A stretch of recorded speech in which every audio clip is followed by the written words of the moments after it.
And again, you don't have to do it if you don't want to, but if you are doing it, you should think, may I listen to get me to enlightenment, to body, speech, and mind.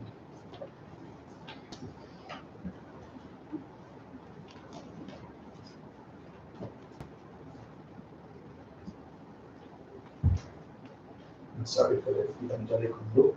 That is hard. Thank you. Okay. Welcome, everyone. Thanks for coming, and feel free to sneak in forward a little bit so people behind you get access, because there's a bunch of more people there. And there. Thank you.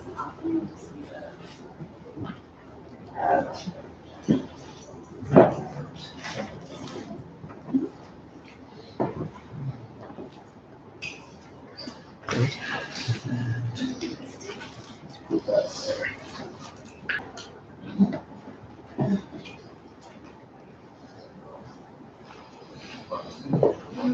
You're back. It wasn't frightening. Okay. Thanks for coming back, and thank you for a really amazing time last week. If you were here last week, it was a really beautiful introduction and people getting to know each other and their reasons, motivation for taking the training for the next 10 weeks, this course. I invite you to think about that motivation. This is your time. The next 2 hours is your time to influence your mind and soak up the wisdom of the time of the Buddha till now, and every practitioner that's had a go at trying to internalize these states of mind. Where does reality come from? How can I reach a state of enlightenment, awakening, for real, not that reserved for someone else and I'm just normal? Yeah? So I invite you to play with your identity for these next 2 hours. Maybe suspend normal. Maybe listen with an ear that says, what if I got this? What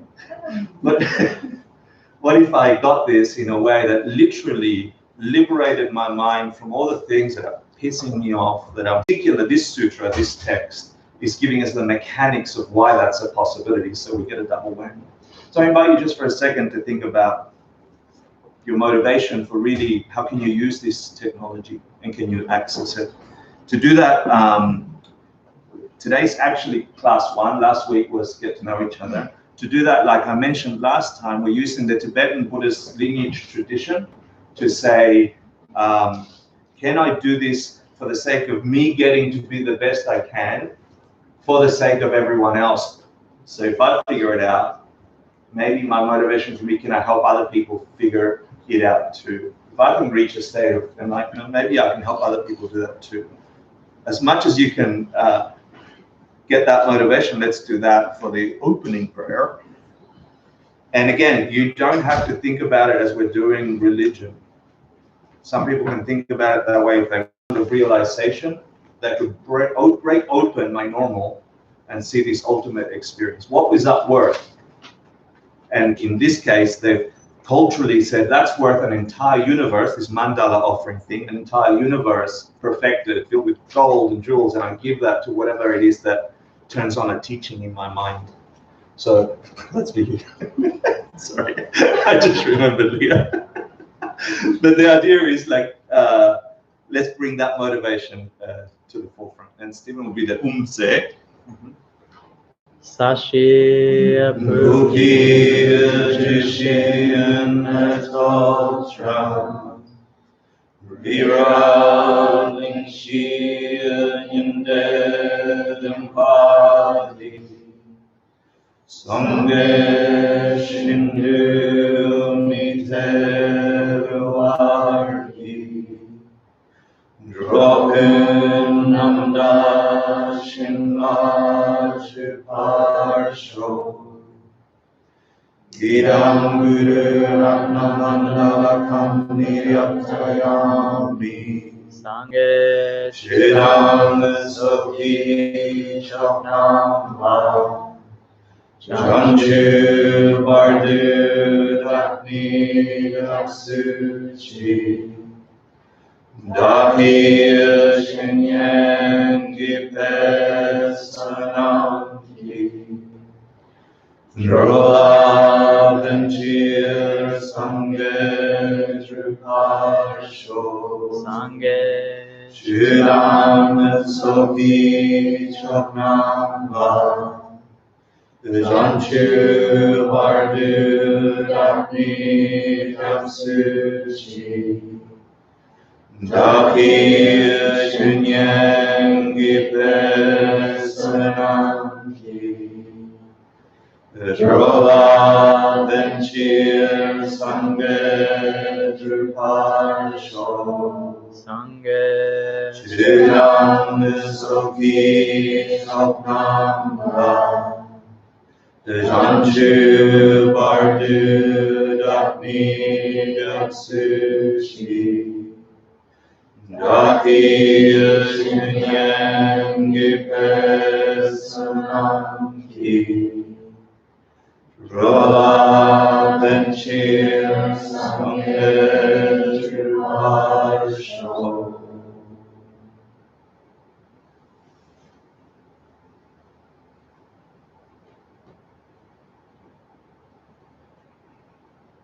Thank you. I remember, I'm going to apologize for it, but not really. I remember the first time I took these courses and I heard everyone doing this prayer that they all knew about. I don't do prayers. That's weird. You know, it was in the 90s and it was at the old 3 jewels. And it actually disturbed me. That's why I like you. Yeah. It's, sorry, I'm calling you out. But it actually disturbed me. So I was at the back going, I ain't doing that. Because I also grew up Catholic, and so worshipping idols, what the hell? I'm going to hell. So I wasn't religious, but what if it was true and God was going to send me to hell for worship? So I was very conflicted. It took me a year to not do that, and let alone the prostration. That was something else. Yeah. So if it freaked you out, you got to deal with it for yourself. But know that there's a path forward. Yeah. Someone's very angry at the door. Can someone open?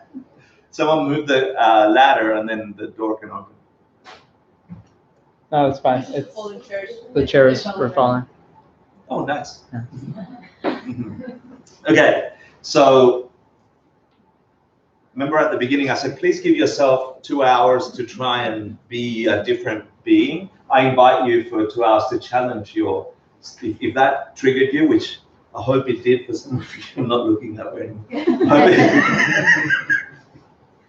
I'm just saying I was there, and it felt really good to actually be honest with my state of mind, going, I don't believe in that, I'm not doing that. And it took me a while to actually go, whoa, something in me needed to shift to see that this can be something more than what it appears, for me. Yeah, and for others, there were tons of people going, oh, I can't wait to do this mandala offering. I thought they were just weird people. So if you're weird people, congratulations, you've landed in the right place. So my name is Hector Marcel. If I haven't met many of you, those of you who were here last week know I was born when I was very young. Thank you. Took a long time. I actually met 3 jewels on opening night in 1996 by mistake, and this was the last place I thought I'd end up 23 years later. So I feel very privileged to share something that's become the lens through which I experience a reality that is sometimes brutal, just like yours, and sometimes completely blissful, hopefully just like you. And then to have a kind of certainty in practice, embodied, about where that comes from and how one can produce that. And I hope to share with you the things that made that possible in my mind. Yeah. And I'll also share all the problems that I had in the way, which is nice. So you're in, yeah. I just wanted to ask how everyone's feeling temperature-wise in here. Is it cold or hot? I'm sweaty and warm. I'm cold, but I'll sacrifice myself. Yeah, because if we close the window, it could get colder with the AC. But we could keep it open and have the nice fresh air. I like fresh air. All right, cool. Yeah. Is that okay that I dictate that? Good, thanks.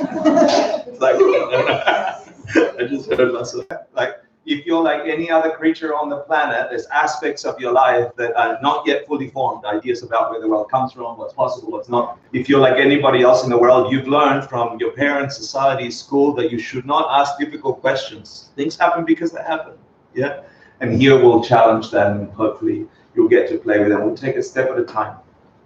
I wanted to give you context for the course that I didn't do last week. We're studying the Diamond Cutter Sutra, the most incredible piece of work. We'll cover it in a second.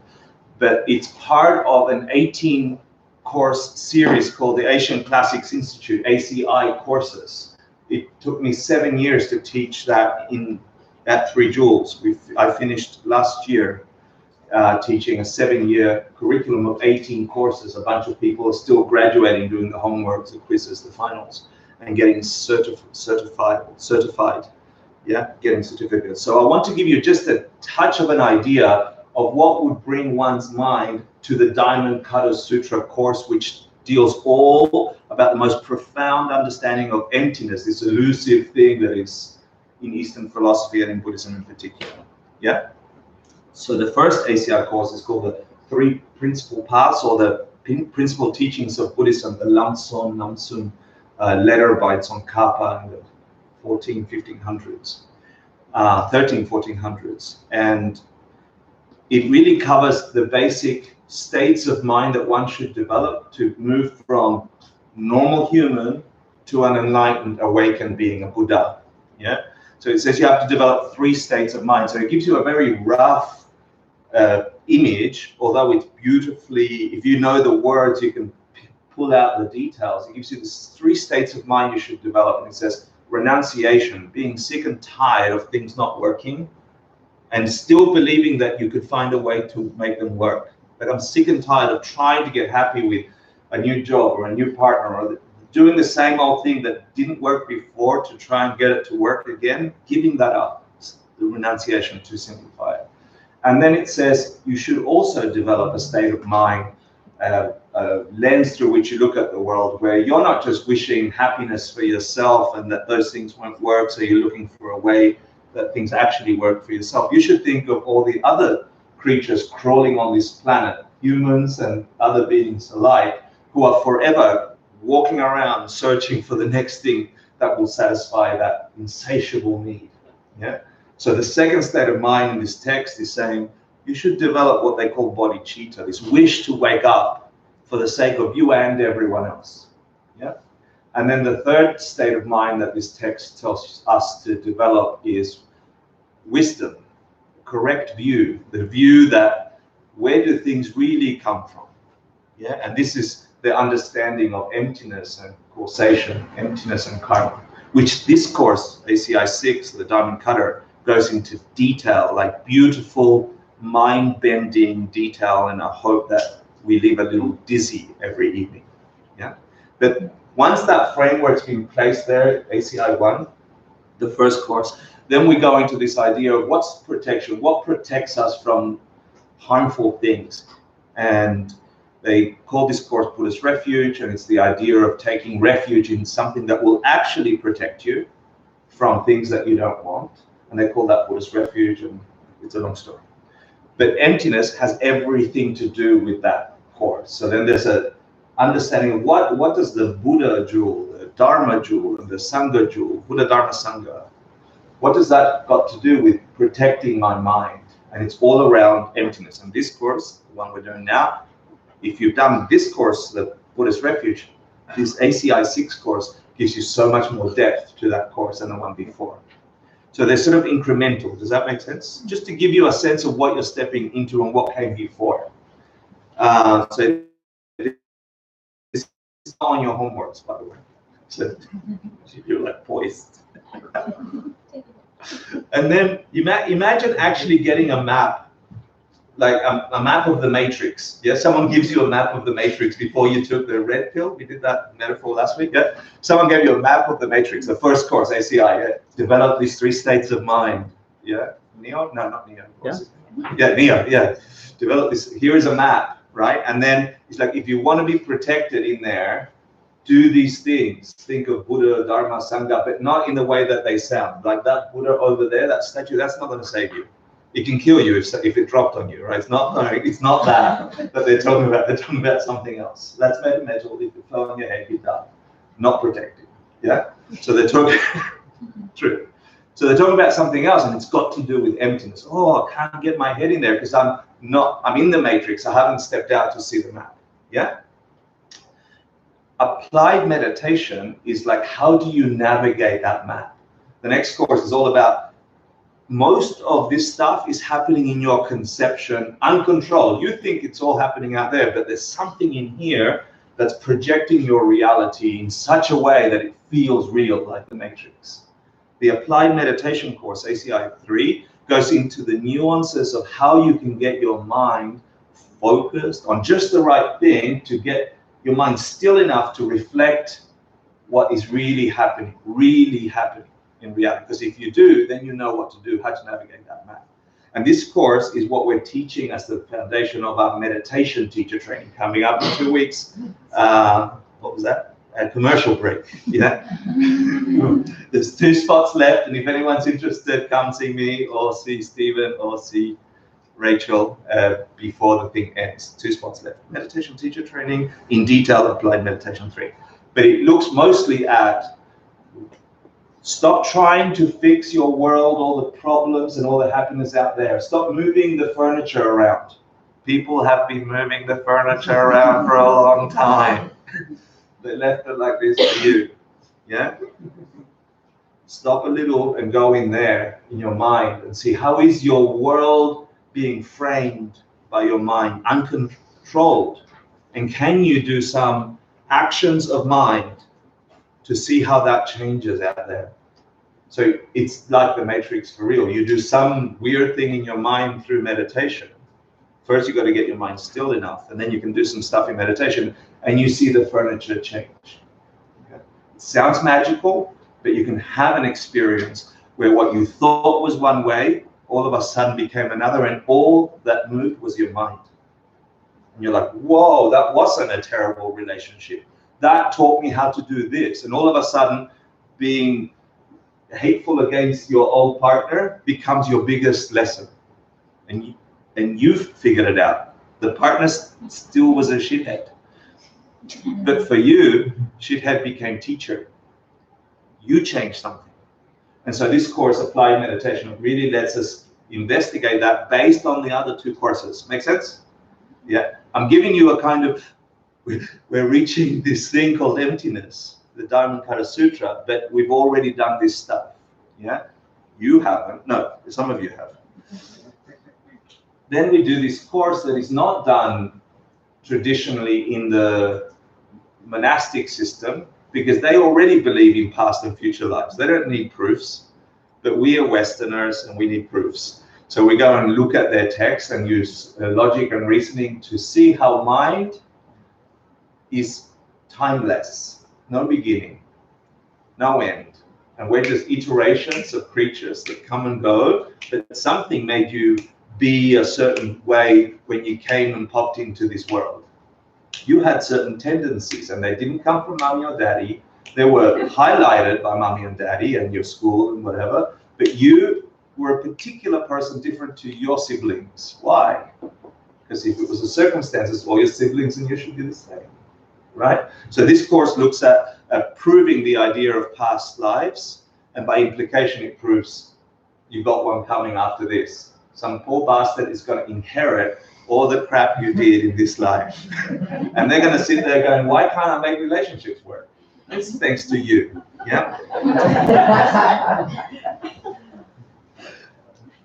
I really like that course. It's a beautiful proof of your mind has no implications for Western thinking. Yeah? And this is where I'm inviting you to sort of look at the way you think the world works. Try and look at this view, because it will inform your behavior. And you'll get a different result. Then the next course, how karma works,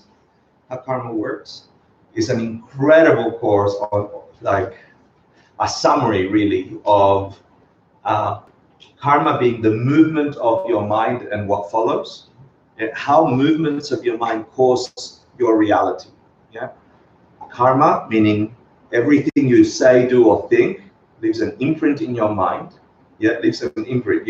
It doesn't leave no trails, right? All the things you do have a result, right? They're causes for something else. Same for everything you say. Same for everything you think. It's all stored in this beautiful infinite thing called your consciousness, and that's what sharpens the lens that makes you see a certain reality. Everything you've done, said, and thought is continuously causing your reality. In this course, we get to see why and how to make some stronger, some of our realities lesser, purify bad shit we did to others in the past, so we don't have to live the consequences of being an ass. Yeah, that's to me the most important. That's the last class in that course. So now you get what brings us to this thing, right? It's like, oh, if you were going to be a good Buddhist, you want to know how my mind works, what protects me, what states of mind I should create if I want to get sort of enlightened, yeah, wake up, if I don't want any more suffering. And so all of those are giving you, this is what you should do and how. But then this course really, the next course, ACI 6, the one we're starting, really gives you the detail. It's like clicking on Google Maps and getting the line drawing, and then this course gives you the topography. You know, when you actually see the image, it's all 3D. This gives you that kind of nuance, and it's going to be hard. Okay, and I don't know if you remember the warning last week. Do you remember the warning? Yeah. Has anybody had an incident between last week and this week? Yeah, a couple of hands. Good. Congratulations. Yeah. My forehead. Someone hurt your forehead? I hurt my forehead. Okay. Yes, I slammed it into a shelf above the trash can last night, and now I have a walnut under my. Very nice. So everyone can Congratulations. check it out later if you like. So there's this beautiful warning in the middle of this course saying anybody that studies these ideas well, this sutra well, that reads it well, that is going to have some kind of mini catastrophe. And all it is you are going to have a worse catastrophe, but because you've gone digging into the nature of your mind and the thing that makes reality work, that stuff got stirred up and you got a little sprout instead of a huge tree of a result. And so they call it purification. But in the process of bursting out, you actually have to have a little bump on the head, yeah? Or whatever came your way. So now, quickly, I'm going to give you the 10 classes so you know what not to miss. Any questions so far? Good. Okay. Today's class, we're going to go through the commentary, what's the sutra made out of, what's the title, because it's actually probably the most important thing to learn. Otherwise, the content won't mean anything. If you understand the title and why the title, you will read the entire text in a very different way, and you will be able to apply it in a very different way. So it's spend some time on the title, and then we'll talk about how the sutra is set up, and that's all we'll do today. It sounds like nothing, but it's a lot. Yeah. Then we'll talk about emptiness and the wish to reach enlightenment for the sake of every living being, called bodhicitta. We'll then talk about emptiness and the bodies or the parts of a Buddha. If you understand what enlightenment means, what Buddha means, and what a Buddha would look like if you ever met one, then you'd know what to create to cause your own experience of yourself as a Buddha. So that's an important class. In this sutra, the Buddha is, we'll get to it, but the Buddha is answering this student, and he talks about the end of the teachings on waking up, the end of Buddhism. Yeah, he's like, oh, there'll be a time where people won't be able to conceptualize, to understand, to practice, to take up this thing that gets them free of suffering. There'll be a time when that comes. And so there's a whole bunch of debates like, what did he mean? When will that happen? How will it happen? And that's a really beautiful class, because you actually see that even the study of getting free from suffering is part of this suffering world. Like everything that comes must go, everything that goes up must come down. Is that? No, cause and effect, whatever. Then we spend a bit of time on karma and emptiness, these two incredible, there are layers of understanding this class, and you will have to like pay particular attention to get to the deepest understanding, so you're not left short. But there are like 3 different ways to understand this particular class, and it'll land on you, dependent on you. And so remember, I say half of this is you. I beg you to show up to that class with your most vulnerable, highest expectations to learn something powerful. Then we'll talk about the direct perception of emptiness. Like everything, you have a conception, yeah? Who's been to Paris? Damn it. Who's been to Machu Picchu? Good. Okay, so imagine that you've only seen a picture of Machu Picchu and you have a conceptualization of Machu Picchu. And then I say, imagine standing in the middle of the square of Machu Picchu and looking at this temple of the moon that's right there in Huayna Picchu, the big thing behind Machu Picchu. You can get a mental picture. All of us have a mental picture, right? So we have an intellectual understanding somewhere in our mind. But those of you who have been there, who have planted your feet on that ground, who have this kind of depth of distance between you and that thing, you have a completely different experiential understanding of what that means. You have the temperature of the sun on you, you have the wind blowing, you see the clouds a little bit below you. You know what that is in a very different way than we think about it. Similarly with emptiness, we will spend a ton of time in this course talking about what it would be like to understand this concept called emptiness and then how to apply it. All of us can conceptualize it, and that's already infinitely more than the majority of the world population that understands, that is looking to understand where the world is coming from. But then just imagine that you can actually take the red pill in the matrix metaphor, and instead of thinking, oh, maybe I'm going to see this matrix, you actually have an experience of seeing it, of being there, and then you pull back out.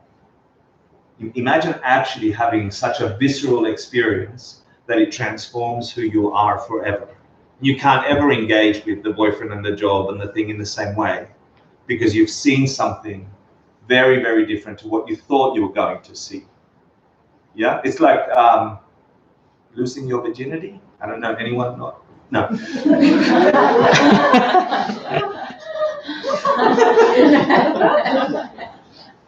You all probably can remember what you used to think that was going to be like. It was terrible for me. It was like, oh, that's disgusting. But it wasn't disgusting when it was awkward and it was like, it didn't work and like, shit, laughed. No. And then I became gay. No. Our idea of what having sex for the first time was going to be was nothing like sex, yeah? But then there was a reality that I couldn't deny. It was nothing like I pictured, yeah? And I pictured fantastic things, but the intimacy that you get after, the real intimacy you get after that is uncomparable to what you can imagine, yeah? And so it's similar. Imagine, and you're unable to go back. Right, you're unable to go, I want to think like I used to before. So you can't do it. Same with this. Once you develop enough understanding of this key concept called emptiness, that lets you see the world as is, not magical, as is. Imagine having a visceral experience of that and then coming back and saying, wow, I used to think things were a specific way, and now I know how they are produced. Now I'll get to work in designing the life, because I know the causes for the things that I want. I don't know if that's making any sense, or I'm rambling, but that's a good course. Don't miss that. Then if you understand emptiness, you will be able to understand how to destroy the things that annoy your mind, that keep popping up in your mind and breaking up your happiness. You'll be able to get rid of some of those. We'll talk about purification in general, how to remove obstacles, how to remove negative states of mind, and thinking, is it possible to actually experience this very same realm as divine, as sublime? Is it possible? We'll investigate that and we'll get an intellectual understanding of that. And then we'll talk about preventing the two extremes. Wisdom is a metaphor for emptiness. We'll talk about it. But as soon as we learn the idea of emptiness in a deep sense, our minds will automatically go to an extreme of thinking that is also incorrect. It's a consequence that we think things in this world give us pleasure, right? Who likes ice cream? Yeah, good. Does ice cream give you pleasure? Red is like, oh yeah. Does anybody get stomach pains with ice cream? Does ice cream give you pleasure? Right? So And so you get to really investigate, hold on a minute, I thought ice cream gave me pleasure. Where's my tummy rumbling? Yeah, now I'm running to the toilet, thanks ice cream. That's not pleasure. So we tend to think that this thing I want is going to make me happy. And if it was true, if happy was in the ice cream, it wouldn't make you run to the toilet. You'd be, unless you'd be happy running to the toilet. And that's another story, but we're not doing that. Follow the metaphor. Thanks for that. So we get to investigate here. Once we understand that maybe it's not in the ice cream, maybe it's somewhere in me. Once you go there, then you think the ice cream doesn't exist. Seriously, you think that way, trust me. Once we get to the proof of why there isn't niceness in the ice cream, you're like, it just causes diarrhea, you know? Or you'll say, ice cream don't exist at all. And that's an extreme, because that's not true. There is ice cream. And so there's this fine, very fine doorway between these two extremes of ice cream being the source of my happiness and no ice cream. Yeah, and that's what our minds will do. And in this class, you'll get to find this very narrow doorway in between the two, because our minds will be pulling either side. And it's a consequence of getting wiser, a consequence of understanding a different way of looking at the world is that you'll come up with new bullshit ways to look at the world. And this class will go, don't do that. Because you'll just create more bullshit. Can I say bullshit in this class? Yeah. I just said it 3 times. And then the other thing of the extreme is like, okay, so there is ice cream, but it doesn't work because it doesn't give you happiness and so on. So then we tend to think things that are empty don't do anything. That's another kind of silly state of mind that comes as a consequence of getting insight into what the world is made up of. And so this last class looks at, no, things still function, you'll still deal with ice cream, it might give you diarrhea, it might make you happy. You got to figure out what produced either. Or can you stop one and just keep the other? Hopefully you stop diarrhea. And then on the last class, which we tricked you, we said it was 10 classes, but I think there's 11 in the schedule. We get to review. That's where Michael gets to ask questions. You have to wait till 11. Yeah. We get. Actually, I guess I just asked it. Yeah. No, I didn't answer it. That was a statement. And if we have time, I'd like to give you a verbal transmission of the sutra, meaning the entire sutra, because you will, after this course, you will be able to pull out key ideas. Like if I read you the sutra now, it'll sound fantastical. It'll sound like science fiction. It'll sound like the Buddha's repeating himself and saying weird stuff and contradicting himself, and there's some lovely things in it. But you will definitely not be able to understand the true meaning of this sutra. And so after doing these classes, you'll be able to go, oh, that's what the title means. Oh, this is what this word means. Oh, that's what. So we're building a kind of mental construct around parts of the sutra, the structure of the sutra, that by the last class, when you actually hear the entire thing, which is what I'm hoping we'll do, your mind will just be popping like popcorn with your own creation of what this is informing to you, yeah, with as much wisdom as you've been prepared to listen with. You will be able to have an experience that is yours alone, and it should be profound. Yeah. I'm allergic, that's what I'm doing. I'm allergic to Buddhism. Okay, so that's all. That's what I want to tell the class is. Now here is a problem we're going to have. Okay, besides the warning problem, which you continue to have, because this course comes on the piggyback of 5 other courses, which we've already uncovered a whole ton of Buddhist ideas, different worldview to what we're used to. Every class will have a ton of implications about your reality, which we'll want to get into. You're like, hold on, you just said past lives. We can spend like 6 years talking about that, right? We're not doing that. Those threads that are going to pop up, I invite you to grab your notebook, create a page at the back of your notebook. Don't let them disappear from your mind, yeah? Realize that I've got a problem with this, write it down. I'm going to call that the shelf, yeah? It might get answered in the 10 classes. It might not. If it does not, then it's worthy, that's why Michael gets to ask this question on the last, then it's worthy of investigation. If it gets answered, it's good that you noticed you need more information here, and you've got it in the back of your book, and you've got it in the back of your mind.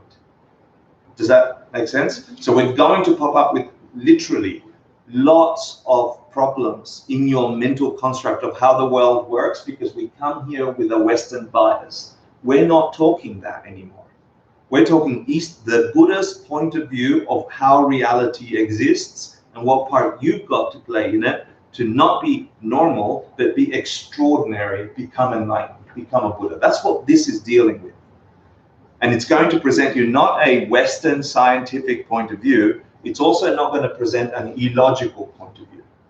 But it will have implications that are way beyond the time that we have here.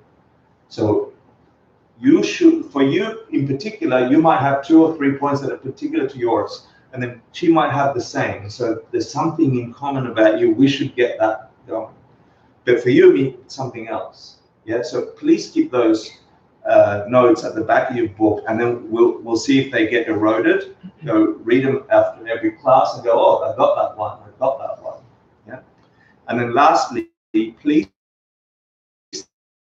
In this class, we're not going to do it again. I'm not doing it again. I didn't think last time I did it I was going to do it again. Here I am doing it again, but we're not doing it again in this context. Whoever the hell we are together, whatever course has brought us together, this isn't going to happen anymore. Yeah, today's one shot. Next week, one shot. So please take notes as if you're the only keeper of every insight that the Buddha meant by this and got passed down to you, as if you're the last human responsible to pass it on to the next bastards who are hoping for some way to figure out life. I'm not calling you bastards, that's just an Australian thing. So please take really good notes, that make sense to you, not notes like I take. Okay, that's it, ready? Last thing. So that's about the threads, that's about the context.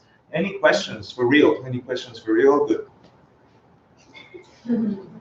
Whenever you see a little diamond on the top right corner, is that what it is? Yep. And it's got a number in it, that's me telling you that's going to be homework question number 1. I just thought I will highlight, because I'm going to give you more information than the homework, because I need to make context, but you should know what you're going to be asked to come back to next week, or the homework's in between. So that, I think that's got a number, yeah? Did you see okay? So the title, Diamond Cutter Sutra. Who heard of the Diamond Sutra?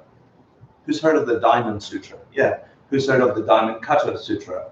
Who thinks they're different things? Good. Yeah, good thinking. They're the same thing, but one is incorrect. Yeah. The real title of this text is not the Diamond Sutra, but the Diamond Cutter Sutra. So we want to spend a little bit of time on why that's important. Because if you get that, that gives you context for this text. It's vital to understand this. This sutra is also called the 300, because it's, if you break up the Sanskrit into Sanskrit measures, it's 300 verses. Yeah, it's not in verse, but whatever the measure of a verse is, if you grab the Sanskrit lines, it's in 300. So sometimes it's called the 300. So the Diamond Cutter Sutra is what people used to call the Diamond Sutra when they mistranslated the title. Yeah, like early Westerners translating in the 1800s into English, mistranslated it into the Diamond Sutra. The actual title is the Diamond Cutter Sutra, and I'll give you the Sanskrit and Tibetan for the original text, so you know for sure. And if you get caught saying the Diamond Sutra, your head will explode. It won't explode, it's just a metaphor for explosion. So in Sanskrit it's Vajra Chedika. Say Vajra. Vajra. Chedika. Chedika. Okay. So Vajra means diamond, and to ched is to cut. To Chedika, to chop. Yeah, Chedika, to cut. So diamond to cut sutra. The Vajra Chedika. Yeah. Sutra is a piece of work that describes something spoken by the Buddha. In Tibetan, those of you that did course before, anyone remember? Huh? Say it, say it. Yeah, so Vajra is diamond in Sanskrit. In Tibetan, it's dorje. Yeah, it's chupa. Yeah, but you don't say chupa because in Spanish that means something else. So you say chupa. Yeah. Unfortunately, I can tell you speak Spanish now. Yeah, it was. How do you spell that? Like that. Yeah, and if you want to, I invite you. There are some keywords that I'll put up in Tibetan text. I invite you to take a picture of it, and if you study in that way where you write and rewrite things, I invite you to write the Tibetan, not in the English transliteration, but the Tibetan language. Yeah, so you can write dorje. So I'll put an apostrophe in between each Tibetan sound. So the first letter is dor. The next one between the dots is je. The next one is ch, and the last one is pa. Yeah, and the last stick at the end of the Tibetan, that's not a word. That's just to say that's the end. Yeah, so dorje, ch, pa. And dorje, dor means stone. J means king or exalted one. Those of you who know from previous courses, J Tsongkhapa, the teacher of the first Dalai Lama. Yeah, he's like exalted Tsongkhapa. The dude from Tsongkhapa, the really exalted, the king of that land. Yeah, the superhero. And so stone lord or stone exalted means diamond. Yeah, like the biggest, the coolest stone there is, the most amazing stone is the diamond. Yeah, so dorje is another word in Tibetan for diamond. And chu, to cut, chupa. So you got the title. It's not the Diamond Sutra. It's not the Dorje Sutra. It's the Dorje Chupa Sutra, right? Not the Vajra Sutra. It's the Vajra Chedika Sutra. From the time of the Buddha until now, that's all for you that you shouldn't take up because it's vital to have that part in the text. We're all good? Question 1, everyone's going to get right. It might be, what's the Tibetan for Dhammapada Sutra and what's the Sanskrit for Dhammapada Sutra? It might be that.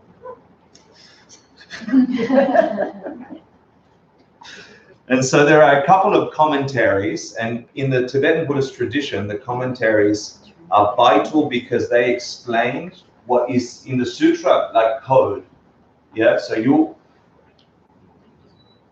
so for example, the Heart Sutra, have you heard of the Heart Sutra? That's another sutra similar to this one, dealing with the same content, which is emptiness or wisdom. And in it says something like, emptiness is form, form is nothing but emptiness, emptiness is not form. What the hell does that mean?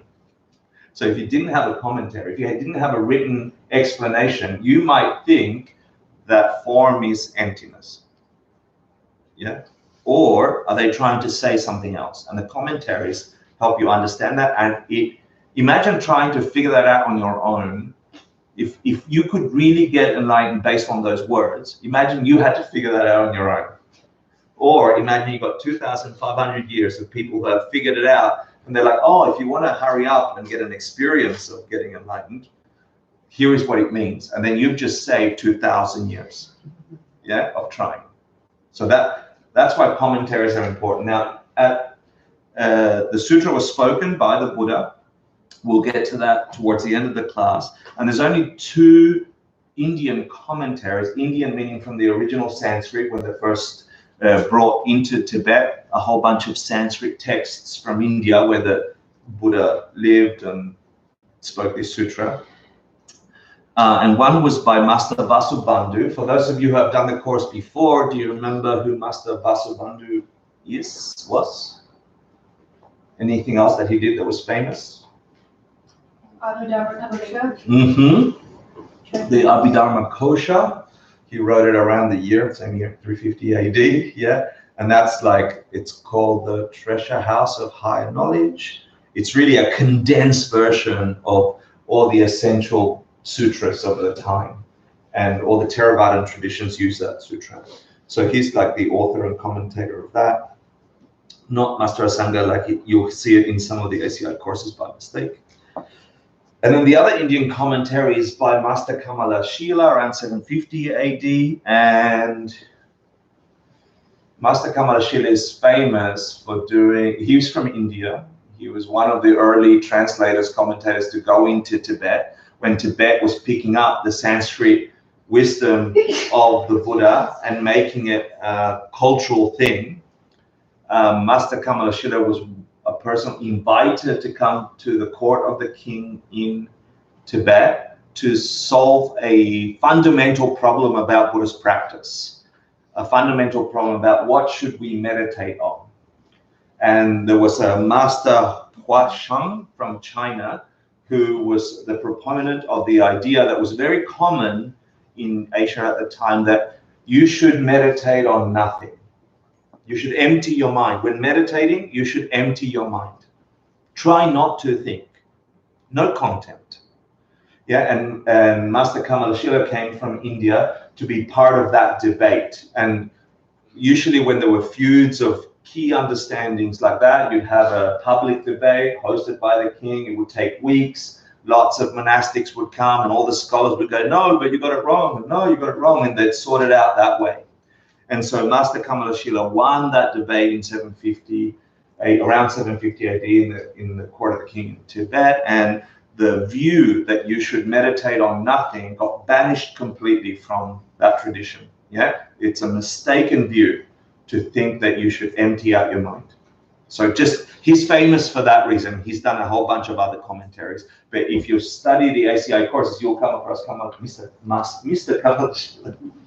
Mr. Kamala Shila often, and his commentary on the Dhammapada Sutra is stunning, but very difficult. Yeah, he doesn't really go into the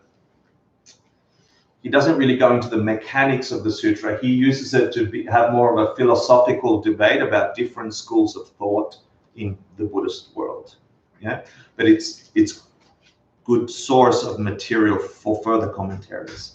Now, the only known Tibetan commentary, at least when we did these courses in the 90s, was Choni Drapa Shedrup, and it's called Sunlight on the Path to Freedom. He's from Saramay College. And why he's important is because he wrote about half the textbooks of that college. There's 3 main colleges in Tibet that pump out all the scholars. And in this particular college, Saramay is what do you call it? A school within the college? Is that fair? Department? Like a department. It's like this. It's divided in. The college is divided into 2. Sarah is the monastery, and then May is one group, and they debate with Jay, Sarah May, Sarah Jay. Anyway, so he's like the textbook scholar for that time around the 1700s. And so he has like an exquisite commentary on the Dhammapada Sutra. And even though the Dhammapada Sutra is a very central sutra for all of Asia, like I talked last week, it's all over Mongolia, every house has it, it's like a big deal. There's not too many commentaries on it because it's difficult. And so there's only 2 Sanskrit commentaries, 1 Tibetan commentary by Choni Lama, sometimes he's called Choni Lama. And when Tibet was bombed through the Cultural Revolution in 1959, artillery shell fell on the library of Saramay and burnt all the books, all of them, including this unique commentary. There's only ever verbal mention of this commentary nobody has a copy until we're studying this stuff right here at 3 Joules in the 90s. And there's this project called Asian Classics Import Project, ACIP, who have gone to places all over the world to try and digitize books that might have been taken out of Tibet and taken to India or Russia or Mongolia or wherever. And they found a copy of his commentary, very bad condition. And then 2 years later, they found it much better in St. Petersburg. So the translation in your reading from this sutra, nobody else has. I mean, now it's available to everyone, but it was just newly discovered, and a beautiful explanation of the structure of the Diamond Cutter Sutra, and commenting on Master Vasubandhu's, as well as the sutra itself, as well as talking about the lineage tradition, the verbal tradition. And Choni Lama wasn't aware of Kamalashila's commentary, just for your information if you're interested. And then we're referencing to other texts. For those of you who have done ACI, these are authors in other ACI courses, and they're important. You will not be asked on the referencing. You might see the diamond at 2 and 3. Yeah, brilliant.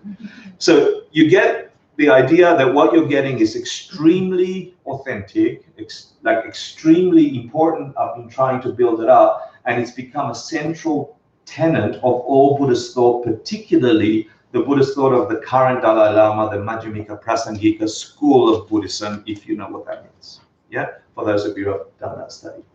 So good. So if I were to ask you who wrote the Tibetan commentary, you'd say?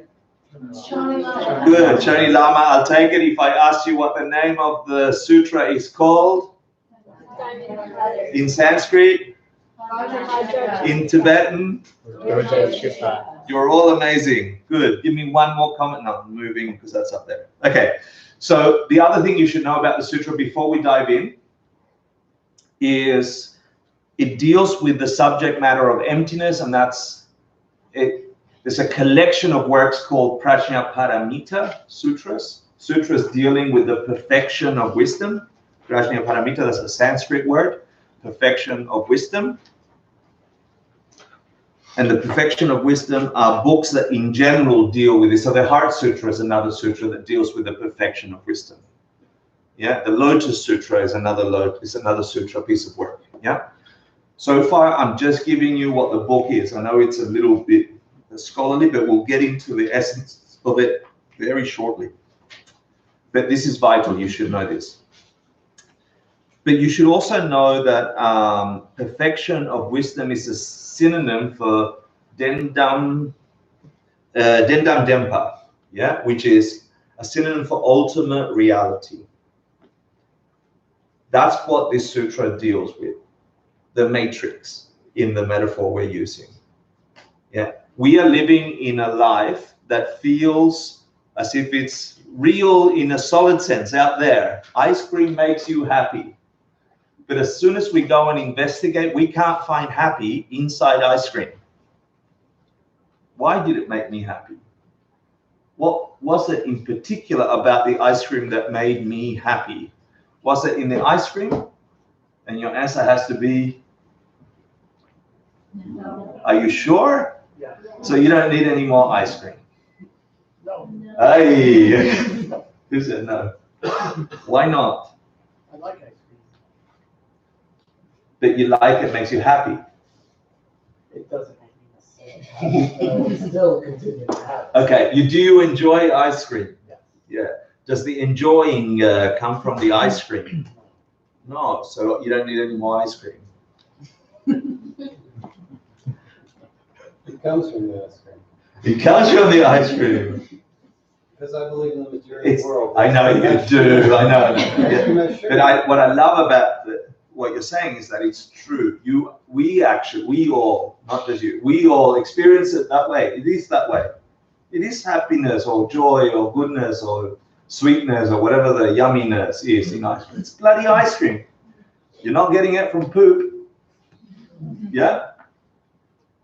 If it comes from you, it may as well lick poop. Yeah? You're like, no, I'm not doing that. I'm writing that down. Yeah, in the back. In the back. Do I have to lick poop? No, you don't. Okay.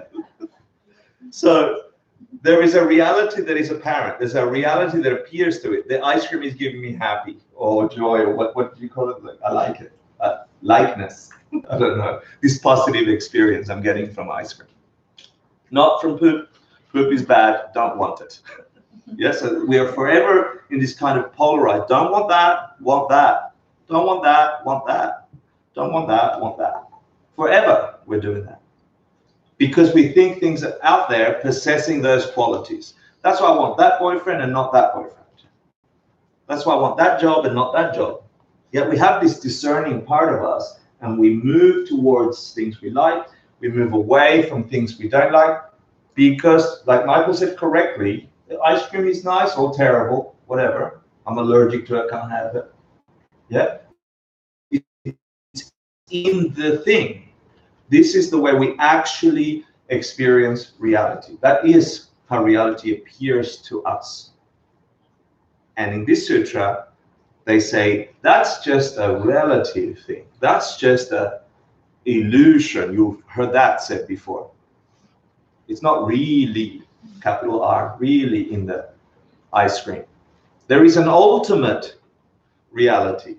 There's a reality beyond that appearance, where happy comes from. Why happy can be in the ice cream and not in the poop. Yeah? Are there beings that like poop? Yes. So is poop yucky or yummy? Sorry, I didn't expect to go there on the metaphor, and here I am. Yeah? But I think it proves the point, right? There are beings with minds who like poop. There's probably some human beings, but we don't have to go there. So perfection, sorry, I'm getting to Prajnaparamita. Prajnaparamita is just a school, it's a group of texts that deal with what we call wisdom, the subject matter of emptiness. Wisdom, emptiness, synonyms. Yeah? What it's implying is there is this reality beyond the appearance that is more real than the reality we're experiencing. There's a fundamental basis. There's something behind everything that is much more ultimate, much more fundamental than the appearance of ice cream being nice one day and not being nice tomorrow. Makes me happy now, gives me diarrhea tomorrow. Yeah, I can do the same for poop. Like, that'd be bad. It wouldn't work. Do you get that though? Yeah, the possibility that there is something else going on that is a little bit more solid, much more solid, ultimately more real than the one we're experiencing. Fair? That's what the premise is. And so Perfection of Wisdom Sutras, or Prajnaparamita Sutras, dealing constantly with this ultimate reality, as opposed to our relative human reality, which says poop is yucky, flies say it's nice. Some puppy dogs think it's nice too, right? So it's not, it's the same poop, yeah? It can't be nice and not nice at the same time. Something is making it nice for puppies and not nice for us. What's the ultimate nature of that poop? And that's what this is investigating, the ultimate nature of poop. So, write it down. Because if we get there, here is the big jump. We've done the title and the background. You know that there's authoritative substance here. The real Buddhist speech is here. Practitioners up to the year 300 telling you what it is. Up to the year 750 telling you what it is. Up to the 1400s explaining what it means, 1700s. And up to today. Right? So now we have a real connection to this Diamond Cutter Sutra, the Dorje Chupa. And why is it going to help me?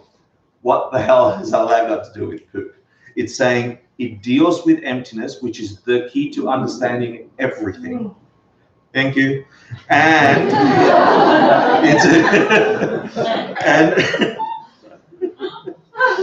and wisdom, emptiness, ultimate reality, all the same stuff. Okay? We're good? We'll get an experience of that.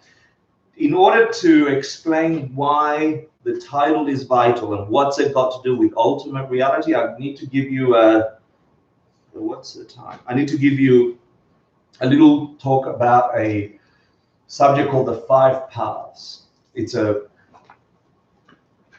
progression that any practitioner to enlightenment must go through, regardless if they're a Buddhist or not. Okay? They say any being, any creature who is in this realm, experiencing what you're experiencing, must go through broadly 5 states of being to get to wake up. Yeah? And I need to tell you about them, and then the title will make sense, and then we can actually go look at the sutra. Good? So here is before the 5 paths. This is us in every day. The dots are your continuum of your infinite mind moving along the timeline for infinity. From iPhone to zombie. This is just our everyday. This is you going to work. Yeah. This is you looking for a boyfriend or girlfriend. More ice cream. Less poop. And so in this explanation of what beings in general will go through to wake up, Buddha, yeah, is they'll go through this evolution. You will have at some point some beautiful catastrophe, some problem with your iPhone, your Instagram account, your boyfriend, the ice cream. You will begin to realize that what you're clinging to, looking to get, is not going to cut it for you anymore. You will say, after how many jobs will I realize that looking for the career isn't the thing that makes me whole? What is it? Yeah, what is it that after the 17th hookup, after the 3rd hookup, sluts.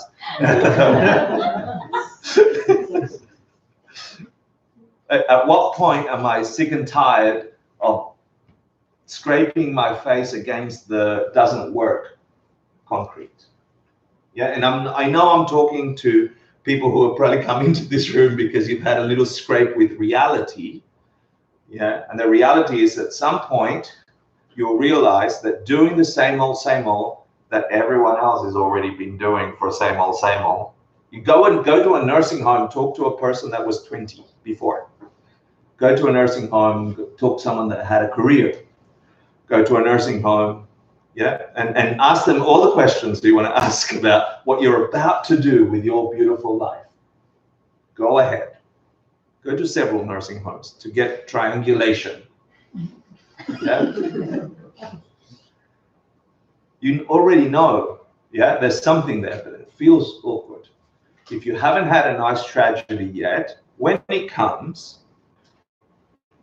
maybe you get to question, is what I'm trying to do, is my efforts towards fulfillment the thing that's going to get me the fulfillment?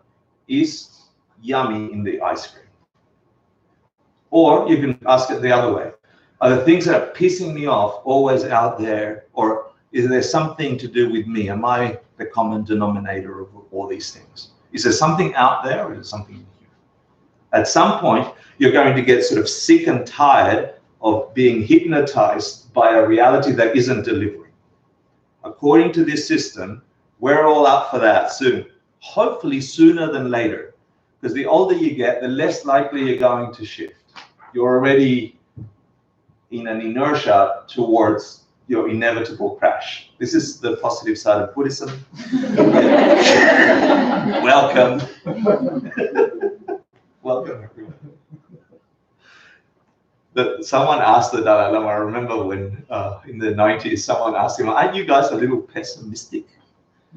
And he's like, we'd rather investigate reality from a foundation of what actually is than start off our journey with some bullshit magic. He didn't say bullshit, but with, like he said, start an investigation on a foundation of what is versus what is not. Because then you start on truth, yeah? And if you're honest with yourself, I know you've had tastes of this, but you haven't yet had sustained Monday to Fridays for decades in jobs at computers and whatever we're making up in the future. They're coming. They're coming. Yeah. But it doesn't have to be that way. No, it's true. They're coming, and they're not just coming for you, they're coming for your children. Yeah. Because someone's indoctrinating them to go get married, get a career, find a job, and then you'll be happy. Yeah, get a degree. You'll be happy. I'm not saying don't get a degree. See how minds go to, oh, I should get a degree. No, get a degree.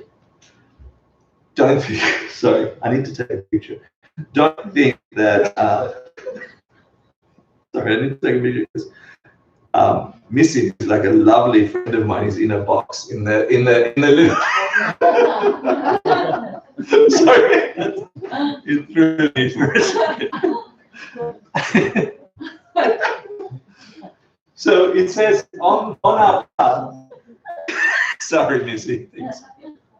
On our path to waking up from this dream, yeah, it doesn't have to be that way. All things being equal, poop can be nice. Ice cream can be not nice. Where is nice? In the ice cream? Where is not nice? In the poop? We think it is. Absolutely, that's our experience. But simple analysis says no. In the dog's experience, this is yummy. In the human experience, it's not yummy. Same for ice cream. Some people hate ice cream. You can't force them to enjoy it. They need to be participants. Something in them is forcing yummy. What caused that? Because if you can change that, then everything can be yummy. Does that make sense? Yeah? Even careers, even picket fences and children. Does that make some sense? Yeah? That's what we're digging here.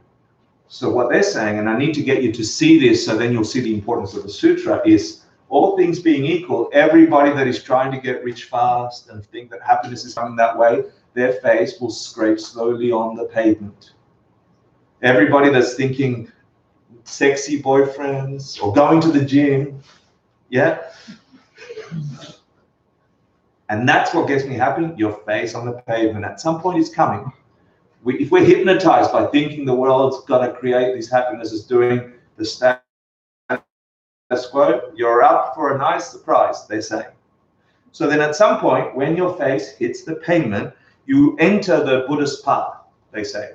And they don't say Buddhist as in you're converted to the Buddhism. Yeah, that's not what they mean. For them, Buddhism is wake the hell up-ism. You've entered the wake the hell up Buddhism, ism, wake the hell up ism, when you begin to get this renunciation. It's called the path of accumulation, Soblam. And this is not in your homeworks, but it's vital, okay? You enter this path. It's not a path, it's not a little road that you find, okay? They just call it a path, but it's a direction that your mind begins to go in. In that sense, it's a path. You get suspicious about the next college degree. You get suspicious about the next perfect job, yeah? But you don't get cynical. That's also a mistake. Yeah, you realize this could also make my face scrape on the concrete. That's not how I'm getting happy. Something else is making me, there's a matrix, there's something behind all this that's actually making me happy. It's not the job, it's not the career, it's not the picket fence, it's not the green bloody lawns in Australia. Does that make sense? When your mind begins to do that, it has what's called renunciation. It's like, I'm done with trying to get happy in that way, or trying to avoid unhappiness in that old way. Everyone is doing, get rich, have 15 million followers, then I'll be famous. Famous as can be, with the whole world wide watching me, we on TV. That's not, it's just like ice cream. Make sense so far? Yeah, you enter the first path, wake hell upness path, when you realize, you get this realization that the world, the thing I was seeking out there, trying to move the furniture, that's not going to cut it. you begin to accumulate this virtue for understanding reality, because you ask, what the hell is making things this way? I want to investigate it. It isn't the next job, it's something else. And so you begin this path of accumulation, which drives you to this next path called Jorlam, the path of preparation. And this is where you get an intellectual understanding of what's actually causing your world to break or to feel good. You've gone beyond the obvious of just ice cream, buy more ice cream, buy more ice cream. But at some point you're like, it's not in the ice cream, something else gives me a feeling of fulfillment and happiness. And it could be ice cream. Yeah, the ice cream could be the vehicle for that. Yeah, I definitely don't want poop. That's okay. Yeah. But you no longer place the onus on needing to get more ice cream. You have more of an internal locus of control where you realize you're the person that is generating the experience, happy or unhappy, somewhere in your mind. That's why meditation is the thing, by the way. Okay? It's one of the reasons, one of the main reasons, because you get to see that. Yeah? So in this path of preparation, you are preparing for something. You are intellectually understanding this thing called emptiness, meaning the ultimate way things exist, ultimate reality. You're getting an intellectual understanding of what's actually creating the perfect things in your world or the broken things in your world. You stop believing the lies that it's the next job or the next thing. You stopped it in the path of accumulation. Does that make some sense? Yeah. And there's more detail about Jorlam. There's 4 steps within Jorlam, and there's all this documented stuff around your states of mind there. At some point, your intellectual, your thinking understanding of where reality actually comes from is much more on the side of wisdom. You're understanding the emptiness of things much more clearly than believing the next ice cream, next boyfriend, next job is going to make you happy. You're understanding that there's something in you, karma, that makes things function because things don't have a nature, they're empty. And that collection of you and the thing is what's producing your meaningful experiences. And at some point, that becomes so intellectually habituated that you're living your life mostly there in your mind. Yeah, and so you enter this implication set. Now, what are you preparing to do? You're preparing for this next step on the path, this next path, the path of seeing Tonglam.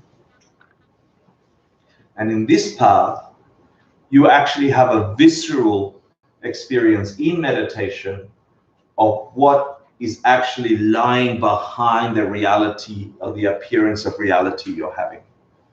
You're actually seeing through the experience of meditation what the world is actually made up of. You get a glimpse, you're in the matrix. Yeah, you've plugged in, you've taken the red pill, and you've been able to see that this whole experience that you think life is not at all what you thought it was, but something else is making it work, because the reality that underpins it is much bigger than you ever thought. It's not the college degree, and it's not the boyfriend, it's not the right food and so on. Something else is producing the experience you're looking at. And that, you realize, is you. Everything you've ever done, said, and thought about others in the past is actually the stuff that is projecting your reality, everything. At that point, you have this thing called the direct perception of emptiness. You're in meditation. We'll do a whole class on it, right? But imagine so far here for this path that you just get a glimpse at what's really making this world function, and you in particular in it. Does that make sense? Am I sounding too weird? Yes. Yes, it's a little weird. Yes, that makes sense. Okay. So what I'd like you to think about, at this point, you're in meditation, you're having you're lost in this experience, you're not even aware that you're there. You get like, they call it water poured into water. You get this complete understanding of how things actually are. And then immediately after that, within like 20 minutes, you come back to your meditation because they say you have this sense of falling and coming back into the room. And then the world, the way you used to think about it, begins to reassert itself. You actually begin to see the world like you used to, even though you just saw how the world really exists, capital R really. Because it's coming from you, everything you did in the past comes knocking at your door going, I'm here again, ice cream's nice, poop is not nice. And you just saw that there is no niceness or not niceness in the poop or in the ice cream, that in fact, you're generating that whole experience because of what you did in your past. Yeah? Make sense? Good. At that point, that's called Jetob Yeshe, subsequent wisdom, that means. At that point, you get this series of sort of popcorn realizations, they say, which can be grouped into 4 main ideas. They're called the 4 noble truths. You've heard them spoken. So a person that has had a complete insight into the nature of reality, had a direct experience of emptiness, which we'll talk about for the whole course. After coming down from that experience, they get this kind of popcorn realizations, many more than you would have had in your entire life in just a day. And they are grouped into 4 key ideas called the 4 noble truths. In a bad translation, in reality, they're called the 4 Arya truths. That's what they translated as noble. And the reason Arya is important because the word Arya, exalted one, is referring to a person who has had a direct experience of emptiness, has entered the path of seeing in meditation and come out. Yeah. How do they spell that? Is that A-R-I-A? Y-A, yeah. Y-A. Unfortunately, Hitler borrowed the word. He did. And so it might not have such a nice rap nowadays. Yeah. But he got it from Sanskrit. It means exalted one. It means someone that has had... Imagine going into such a state in your mind where you see the entirety of the universe and what caused it, and then come back out to see the universe as you used to see it. Yeah, you'd be called someone else. Yeah, you'd be like, oh, you've traveled all of time and existence, and you've come back, and so they call you exalted one. They call you an Arya. Yeah, a being who has had this direct experience of emptiness can no longer function in the same way we function. Yeah, because they know the world is made up of other things. The other things produce the world, not getting the job, and happiness comes from somewhere else. Yeah, and so what happens after that? You enter this path of habituation, gomlam. Gom is also a word for meditation, where you habituate your mind to the reality you saw in the path of seeing. So you begin to act out in the world in a way that is congruent to the way reality actually is, not the way reality appears to us. And in that respect, you are removing all the things that cause you pain and trouble, and you are beginning to habituate a wake-up experience that leads you to the ultimate goal, which is called the path of no more learning, NLP, NMP, no more learning, Melot Lam. A lot laughing together. Now, why am I telling you this whole story? In essence, what I'm saying is we're all living in a human dream. We think reality is what humans think it is. And I say bullshit. Reality is much more than that. Just bring a bat in here or an ant or an elephant, and you've already disproven that the way we see things are the way things are. Yeah, just our sense functions are wrong. They're lying to us. The way we see light isn't the way light is. Sorry. Yeah. Siri disagrees. Yeah. So just our senses, the human senses, are already lying to us about the intake of data. Forget what the brain is doing, and then forget what the mind is doing to conceptualize that data. Ants are doing the same, elephants are doing the same, with different senses. What a bat sees in here is not what you're seeing, which is true, which is really the truth. Correct. And both. Right? The truth for the human is what we see. That is what it is. That is an ice cream. But it's not for the bad. That's its truth, is its reality. It's not coming from the reality. It's coming from the bad. It's mind, filtered through the senses. Same for humans. We're not even a tiny sliver of reality in what we are so sure is real. We're dealing with our own little bullshit slice of the universe. And we're calling it everything. Universe. The thing that is all united. Bullshit. Not true. Just with logical thinking. Now imagine if that's true for humans and dogs and no, elephants and ants, add all the other creatures that perceive this universe in a complete, which is the real universe. All of them together and then some. And then some.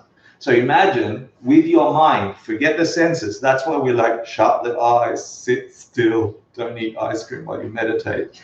Go into the essence of consciousness.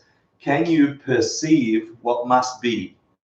And that might be close to a description of what you might enter in this path of seeing. You see what actually is, not the human projection of what we think it is. Does that make sense? So imagine actually having a understanding of what actually is ultimate reality. They call that wisdom in Buddhism. It's code for emptiness. And we'll get to understand what emptiness really means in this context. Everything else that's just blankness, this is all garbage, according to this. It's all there to waste your time. But what if you understood really what emptiness is, and you got to have that experience in meditation of what this experience, this universe is, not our bias, but what is. If you could see that and what causes things to be, and then return back to you, and you can remember that, you enter this path of habituation, you get busy refocusing your attention on what's really important, because you now know cause and effect in a way that you didn't know it before. Cause and effect is not get a good job and you'll be happy, although you can get happy through a good job. Cause and effect is not you'll feel completely fulfilled with 6 tons of ice cream, although you make it, yeah? But you'll know really the causes for your not just temporal happiness, but your ultimate happiness. If this was true, yeah, and you have to investigate it. I had 23 years, I'm good.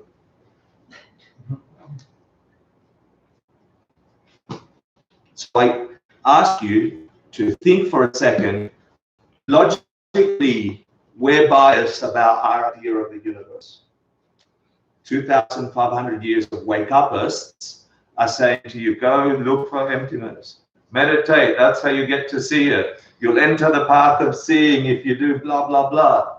Don't waste your time looking for a boyfriend. Avoid poop. If you want to wake up, that's what it's going to do. If not, get your picket fence, get married, have pop-out babies, you'll be good. Yeah, no problem. Everyone's done that. The reason I'm telling you this story is, if you could have seen that, and then come back here, been delivered back here into your mind, and you could remember that reality, what produces things for real in your mind, and you couldn't create causes for your unhappiness. If you knew what really made you unhappy, right? Like if you, in that visceral experience of having a direct perception of emptiness, understood the real cause and effect of this universe, you would not come right back here and go, I'm going to create the causes for my unhappiness. Now that I know the machine, you just couldn't do that, right? So then the path of habituation becomes this period of your spiritual life where you begin to undo all the crap you've already done to produce your unhappinesses, but you're not producing more unhappiness. You're only producing more and more sort of upward spiral kind of realities that deliver you to ultimate wake-upness. Buddha. Why the hell am I telling you that? Because the diamond in the Diamond Cutter Sutra is a metaphor for ultimate truth, for that experience in the path of seeing. The diamond, they say, those beings that get to reach that kind of path of seeing, getting the glimpse of what really is, and then come back, their minds begin to search for what else can I remind myself that is closest to this ultimate thing I just touched. What is this ultimate thing? How can I keep that with me? And so in that search, they say everyone comes up with the diamond as the closest to the ultimate that exists in this physical world of ours, in this human world of ours. There's nothing that scratches it. It's the hardest substance on the planet. It's the closest to a most. Yeah, like you can't have an ultimate distance in our world, right? It's because you always go one step further. You can't have ultimate time because you can just add another minute. But in terms of hardness in this physical world, there's nothing harder than a diamond. Only another diamond scratches a diamond. And so the metaphor of the diamond comes to the mind of those beings who have seen emptiness, according to this text, and they want to they want some reminder of that ultimate thing they touch, to remind them constantly of the possibility of to free themselves from the causes they've created that create our unhappinesses. Does that make sense? Yeah. No? Yeah. Okay, so then there's three reasons why the diamond is a metaphor. It's the closest to an ultimate in terms of hardness. Although you can smash a diamond with a hammer, you can't scratch it, except with another diamond. Yeah. So you might get a question that says, why is the metaphor of the diamond important? In three parts. And the first one is the closest physical thing to an ultimate in terms of its hardness. A perfect diamond is totally clear. You know how when you put glass in front of you and you turn it a little bit, you see the green or the blue of the edge of the glass? A perfect diamond that hasn't got any flaws, you could put a wall as thick as this room, and if you couldn't see the edges, you wouldn't tell that there's a diamond between us. We would be as clear as it is now. It is perfectly clear. So in that sense, they say every object in our reality has an emptiness attached to it, this ultimate reality behind every ice cream, every poop, every boyfriend, every thing, and we cannot see it. It's like, it's transparent to us like a wall of diamond would be. In fact, we are surrounded by emptiness and we are unable to connect to it until we're in this deep state of meditation. And so the second reason the diamond is a metaphor is because being totally clear, transparent, you can't realize that there is something between us, a diamond. Similarly, we're in a room filled with emptinesses, which we will see in a state of meditation if we've entered the path of seeing, so long as we've done enough preparation, so long as we've done enough accumulation. At some point, you'll have that experience, and you'll be able to see what was previously all around you. Make sense? Second one. Third one is, if you do smash a diamond, every particle of the diamond is precisely, exactly 100% diamond, molecularly, like it's just pure carbon. Yeah. So every sliver of diamonds, I think they call it, what's it called? Anyway, every broken particle of a diamond is exactly the same as every other broken particle of diamond, and structurally exactly the same as the diamond itself. That they are all identical, and that refers to that every emptiness that we experience in meditation, that every emptiness that we connect to is exactly the same, and in fact it's exactly the same experience of emptiness that the Buddha is having right now, or did at the time of having that experience themselves. So they say a Buddha, an enlightened mind, is continuously witnessing or experiencing emptiness, as well as experiencing the reality we do and every other being, And when you're in the path of seeing, having the direct perception of emptiness, that is 100% exactly the same experience that the Buddha or Buddhas would be having. No difference at all. The infinite? How do you mean? Well, what we have been listening to up to this point gave me the impression that every single person's experience of emptiness could be different, which is totally the opposite of what you just said. Yeah. Unless there's infinity. No, but it's good that you say that. So I'll clarify. Every person's experience of emptiness will be exactly the same as every part of the pure diamond is exactly the same as the diamond. Okay. Yeah.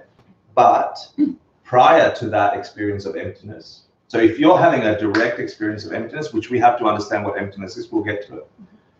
And I have a direct experience of emptiness. We have both seen exactly the same thing, which is not a thing. It's a lack of a thing, and we'll get to it. Yeah. It's a potential. We sometimes say potential, but it's not a thing. Okay, we'll get to it. We'll spend time in understanding emptiness, no problem. So the reason diamond is in the title is because it's a metaphor for emptiness, and emptiness is a metaphor. It is the metaphor of the diamond to emptiness has three parts, and they are: emptiness is an ultimate way things exist. Yeah, when you have that aha of the universe, it's the hardest thing on the physical planet. It's a metaphor for that, right? Ultimately hard. Emptiness is ultimate reality. Totally clear, invisible to me. Between you and me, there could be a wall of diamond. I would still see you as clear as I see now. It's invisible to me. Yeah, every emptiness that is around us, equally, I can't see it right now. So that's why the diamond is a nice metaphor. And if you were to smash a diamond and break it into a million pieces, every single piece is exactly the same. And if you're having a direct experience of emptiness and I'm having a direct experience of emptiness, there would be 100% exactly the same thing we're witnessing. And it's exactly the same thing that a Buddha's mind is witnessing. And in those three respects, the diamond, the metaphor of the diamond is a good metaphor to remind us of what we saw when we had that path of seeing. So good so far? Now, why the hell are we putting the word cutter in the title? This is a nice metaphor, ultimate thing, clearer thing, you know. You're learning how to cut right through it, I guess. I don't know. Cut the bullshit. That's right. 2,500 years ago, the Buddha said, cut the bullshit. And so he thought that if we put that in the Sutra, we'd have a conversation in 2019 and everyone gets it. Yeah. Thanks, Zoe. In a way, though, I know this is not the thing to speak earlier. No, oh, you looked? Yeah. Go on. Am I still allowed to say it? Yeah, if you want to be a smart ass. Yeah, I mean, yeah. No, good. Go. In a way, isn't it like cutting the bullshit in that, as the answer she said, the diamond is cut in the sense that it's not the most ultimate, emptiness is, and the diamond is a tangible thing. Woo! Emptiness is kind of like the Very, very nice. So, Yes. So it is cut the bullshit. Yeah, good. Zoe, okay, you win. That's a really good answer, and thank you for that. Really cool. So I've taken you through the 5 paths of spiritual journey. Things don't work, you want them to work, you have a renunciation, you want to investigate. Because you're trying to investigate, you search, research, you understand this emptiness thing intellectually, so much so that you can see it directly in meditation. Then you come back down and you're like, oh shit, I'm still here. Because you still got a whole bunch of life inside of you from all things you did before. And now I need a metaphor, something. So you go to this diamond to remind you of the ultimate thing you touched. Yeah?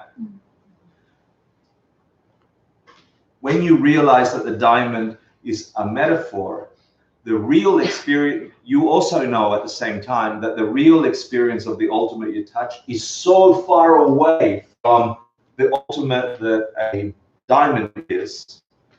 It's close, but not close at all.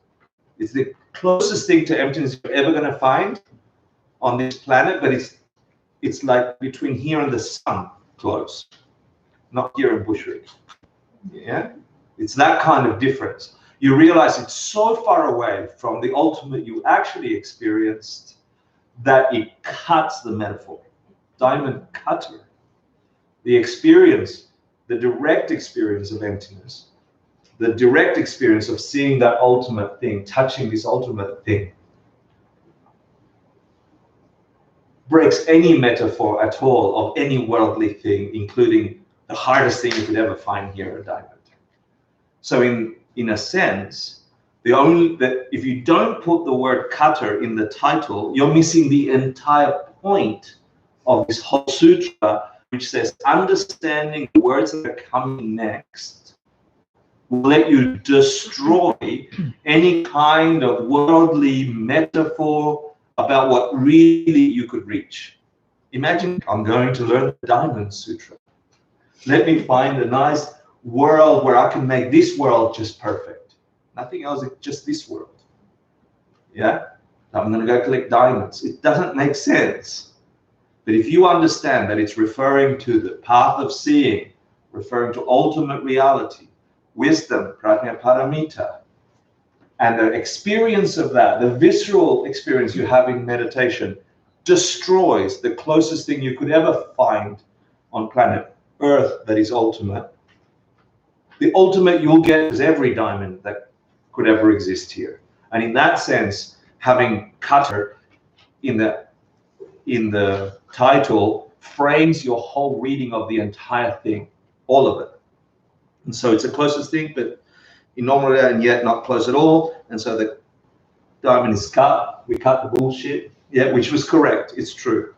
And so it shouldn't be the Diamond Sutra. Now, I am grateful you listened to my blah blah about the textual context, the beginning. You should know that what we just did is gave you a foundation for what we're about to enter in the next few classes. Yeah, but there's a little bit more. I want to give you context for how the sutra starts. Most sutras, if you've read them, it's usually the Buddha does something, someone asks a question, and then the Buddha says blah, blah, blah. And then we go, oh, that's exciting. This is no different. This is the same. It begins in the town of Shravasti, or near the town of Shravasti. The Buddha wakes up, brushes his teeth. Right? He does his morning thing. He puts on his robe, he takes his begging bowl, he goes to the town of Shravasti to beg for food like bhikshus do. Yeah, comes back to eat his midday meal. And then he sits down in meditation. And then Subhuti, which is, they call the junior monk Subhuti, but it's actually the elder monk, and there's a story about that. It's basically this scene over here. He sits down to go in and meditate. This is a copy of the Chinese printed copy, first printed book I showed you, right? There's the Buddha in the middle about to sit down. They say something like 1,500, there's different versions of how many beings gathered around to listen to the Buddha's lecture on emptiness, on ultimate reality. And then Subhuti, which is over here, I don't know if you see him, rub jaw in Tibetan, yeah, he asks 3 questions. And so after that whole scene is set up of the Buddha does his thing, Subhuti comes down, formally requests by kneeling on his right knee, dropping the shawl from his left shoulder to the ground, which still happens in Tibetan monasteries when you do a debate. You do exactly the same posture as is described in the sutra. It says, very respectfully, Buddha, how, O conquering one, O conquering, what of those who have entered well into the way of the bodhisattvas, how should they live? How should they practice? And how should they keep their thoughts? So that's the first words that Subhuti, the junior monk who's always showing up in these sutras asking the most profound questions, asks the Buddha. And I'll put it in 2019 terms.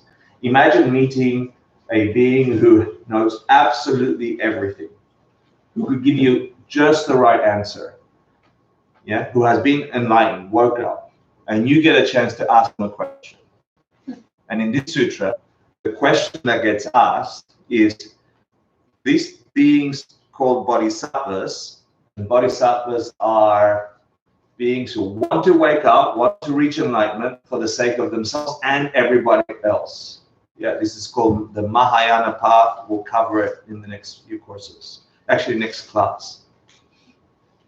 If I want to, basically he's asking, if I want to be like you, if I want to Buddha, wake up, by taking care of myself and everyone else, how should I live? How should I practice? How should I keep my mind? Yeah. And the Buddha says, Lakso, oh, cool. Good question. Yeah, good question. And that's the end of your class. Sorry. We got to start. Okay?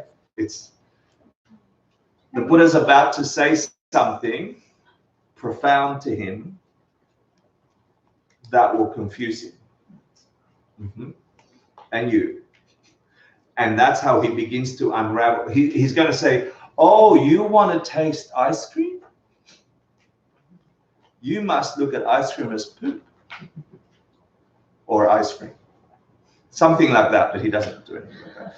But he's going to confuse him by luring him into, oh, you want this? Of course you're going to have to do this. But it won't be this. Something like that. Okay? We'll get to it, and then through that sort of juxtaposition, he'll begin to narrow our minds into that doorway between these two extremes I talked about earlier, and he'll shoot us into another world. If you sustain your mind in that other world for these 9 more weeks, cause and effect never fail. Your mind must have a different result than the normal.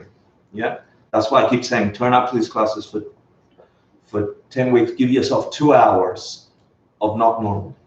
Yeah. So with that, I need to give you homeworks and I need to remind you of quizzes. Yeah. Next week, when we come in, I'm going to ask you the questions that had numbers on the slides. And I don't need you, so I'll be breaking you up into groups of people who have already done this course, and I'm going to make them responsible. Maybe some of them know, maybe some of them don't know. I'm going to make them responsible to together answer the questions as a group and get some conversation going about the content we just dropped today, so that we can go into the Buddha's answer next week. Yeah, and those people are you going to be here next week, Emmett? And that's Emmett and Noemi and Anthony and Rachel and Santi and Stephen and Ming and Supriya. Thomas, you're going to be next week? And Thomas. Am I missing someone else that's really smart? You should open up your hands. Sarah will probably be here. And Sarah will probably be here. And if anyone else is a smart ass, like Rita, yeah, not Michael. Basically, what I'm trying to get you to do is small enough groups where you can get to know yourselves. We'll do one quiz, put your name on top of the quiz, and as a group, submit your quiz. Yeah. You individually make sure your name is on some quiz every week so you pass. Yeah. Make sure that. There is a meditation that I invite you to do at least 3 times between now and then. And depending on your level of practice, if you're not a Buddhist, try and do this in a non-Buddhist way. If you're practicing Buddhism because you like the Buddhism stuff, practice it in a Buddhism stuff. If you're some other belief system or religion, practice it in that way. But here's a request, yeah? If the nature of the world we experience comes from us, I'm going to ask you all to go in and turn something on in your heart about understanding these classes, this course. So I'm going to ask you to recall your initial motivation for studying. Why did you come here? What were you hoping to find? Turn it a little bigger than just me getting happy. Make it a bodhisattva ideal. What if I figured that ultimate thing out and I could show everyone else how to get ultimate? Some kind of, whatever the motivation was, how can you share it with others? Get that clear. That's when you sit down to meditate. And however best you can engage your mind, beg for teachings. In a Buddhist context, this means think of your lineage, think of the Buddha, think of your teacher's teacher, Tsongkhapa, Kamalashila, imagine them, beg them to come, please pop into my mind, show me what you saw, whatever, if that's your practice. If you're some other tradition, call upon the ultimate universe being to come and help you. If you're a Puritan and you want to, I don't know what that would do. What would you do? Call the universe, call just, yeah, ice cream. Dial the highest essence, the highest knowledge, the highest thing that turns your mind into understanding, and beg it in your mind to show you what is hidden just in front of you and you can't see it because there's a wall of diamond between you and it. I have a question that's actually serious. It sounded like the last sentence you just Yeah. What if there is something in you, or you feel that there's something with you that, like, even though you were willing to do all of that begging, that something's just going to butt up against it and be like, no. Or it's not rational. Yeah, it's partly why I'm asking you to do it. Yeah. So here's your choice, okay? According to this, we can live the rest of our lives normal like everyone else, see you at the nursing home, if you're lucky. Alzheimer's or not, sometimes, yeah? Congratulations. Normal produces normal, yeah? Status quo produces status quo, yeah? Now we all come to this game with some kind of impulse. I am what I believe to be about 20% of the population, which is my first thought when you tell me to do something is not going to do it. Yeah, that's how I became really good at Buddhism. Yeah, I didn't know they liked debating. Damn it. Yeah, so I'm like, that doesn't work. And they're like, oh, I'm glad you asked. I'm like, shut up. I'm like, oh, I'm glad you said that. Don't. You know. So I am the one that, and it's still in my nature to say, okay, everyone's doing that, I want to do this. Yeah, that's actually helped me in some sense. So yes, you are going, know that you're going to come up with that part of you. That's why I invite you for 2 hours, have a different state of mind. For 15-minute meditation, practice meditation, which is, I'm going to do this. Any interruptions that say not do this, I'm going to pause for 15 minutes and I'll get to you in a minute. Yeah, so that would be my advice to that. And I'm saying beg to try and get a reaction out of you. What it means is, can you say whatever it is that sparks an understanding? You've all had some realization in your life, right? Oh, I realized I shouldn't eat ice cream. It gives me diarrhea. Okay, when you get that aha, then you usually follow through or act upon it, right? But first you need the aha. Something in your mind turned on to give you an aha. Call that thing, wherever it is. Is it in your mind? Good. Is it in Tsongkhapa? Good. Is it in the Buddha? Good. Is it in that statue? Probably not, right? By thinking the Virgin Mary is coming to give you that, absolutely, people can get that. Is it the Virgin Mary? Not for me, yeah? But can some people say, please, Virgin Mary, come over here and help me and have a sublime experience? Yeah, I don't care which vehicle you use, so long as you get the seed in your mind that you could get an understanding of this emptiness thing, this ultimate thing. We're going to touch this. So that's what you're begging for, yeah? So if you have an existing practice, call on that, beg for insight, yeah? And so review your notes, do the homework, which appears here. If you haven't got access to the portal yet, go to 3jules.org under courses, Dharmakaya Sutra. All the way at the bottom, there'll be a portal for homeworks, quiz. If today was a little hard because I did all the boring stuff first, yeah, I apologize, but next week it'll be a little bit easier. You'll actually get more experiential things. Look at the readings, look at the homeworks. The password for the portal is Dorje Chupa, and now you know what it means. What's it mean? Good. And I want to show you this Quizlet thing. If you have a QR code, this is how you do the QR code nest. I did a little record on my phone. Thanks to Anthony, who put all the homework questions in terms of quiz. And this is how it works. You can go to your camera and then point at that thing, and this happens on top of your camera. You click it, and then this opens, and you scroll down to course 1, and then you can play with any of those things. You can go, what's the answer to that? Got it. What's the answer to that? Got it. What's the answer to that? Click on it, answer. It's really cool, right? And it really cements learning very quickly. That took me a while because I'm a bit of an idiot. Same. Yep, got it. And then beyond flashcards, you can try the match part, which also is a good way. Match this. This is me being an idiot. That with. Oh yeah. that with. Yes. No, that's a. Well, I actually have an admission tonight. It took me like 2 minutes to do that because the first one took 20 seconds, and I'm like, I'm gonna do it again. So anyway, yeah. So I got some wrong on purpose. Right, but it's just on your phone. You can do it in the train. It really helps you make the connection. You'll feel really good when you can answer all the quiz questions. Yeah. Is that little doohickey online, or is that the only place we can actually take a picture of it?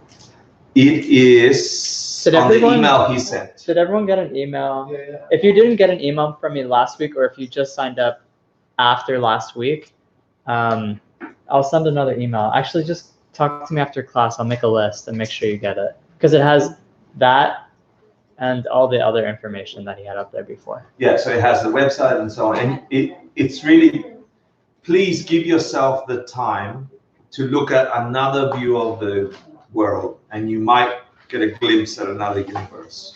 Yeah. The password for that is 3J. Thank you.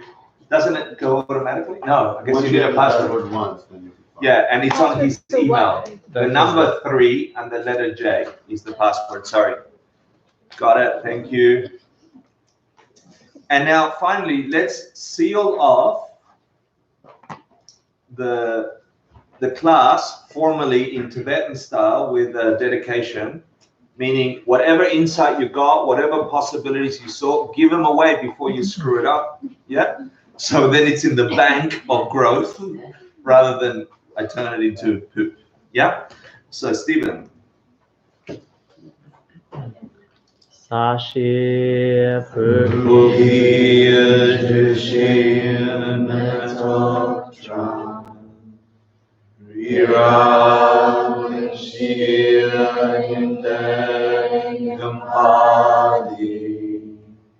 the Sangha Shindu Miteru Arhi, the Jokun Nanda Shinla Jiparsho, Inam Guru Ratnamandala Kamniryatayami, Kewan Dilgokun. Sunam Yeshe Tsotsoshin, Sunam Yeshe Jumwei, Dampa Kuni Toparsho.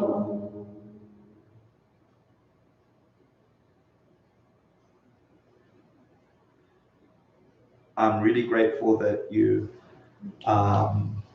made the effort to connect to this incredible. I don't know anything more profound than what we're about to cover. I feel I don't often do it justice. I wish that I could be maybe more articulate or clearer or give you a more of a sense of what this can do.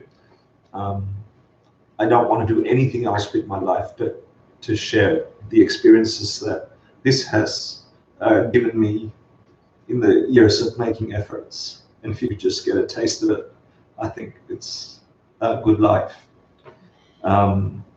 Last thing, 3 Joules is run by volunteers. If you want to get involved in helping 3 Joules be 3 Joules, please see Supriya, Stephen, or Rachel. They run the space, and we're always looking for people to connect. And we teach Dharma, yoga, meditation. We do things in the community. If you want to have a place to practice these ideas, this is just the perfect place. And you're all welcome, to be part of it in any way you would like.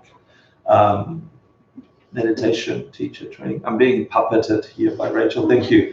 There is 2 spots left for the meditation teacher training. Really is. Put up your hand if you did last year's meditation teacher training. Yeah. Well, thumbs up or down. It really was a magical experience. A year ago, we didn't know each other. In 2 weeks' time, we start a group of people very interested to learn the mechanics, the philosophy, the current research, and the application of what meditation can ultimately do, as well as what it can relatively do. If you're interested at all, talk to me, Steve, and Rachel. That's it. Not Supriya. Don't talk to Supriya. Okay. Thanks, everyone. And please keep these precious things as close to your heart as you possibly can as you go to bed tonight. Hopefully, I'll see you next week. Good night. Yay. Survived it. My pleasure. Yeah. Could you put the slide with Venerable Saluti one more time? The what? The slide with Venerable Saluti. Yeah. And then where you had the 3, like the question that he posed. Yeah, this is the question at the beginning of the Sutra. And then the 1, 2, 3 underneath. Yeah. That one? I just want to write it. Yeah, no problem. Hey, Hector, 2 things. The Diamond Cutter Sutra book, if anybody actually wants to see the actual sutra, is out there. And then 2, I had an idea about if people want to do their meditations here, we have the open sit in the mornings. Do you want to do it now or later? Right now. Now? I said right now, yeah. Yeah, you want? Yeah. Ladies and gentlemen, 2 more announcements. Sorry. There is a copy of the Diamond Cutter Sutra translated in English, Tibetan, Chinese,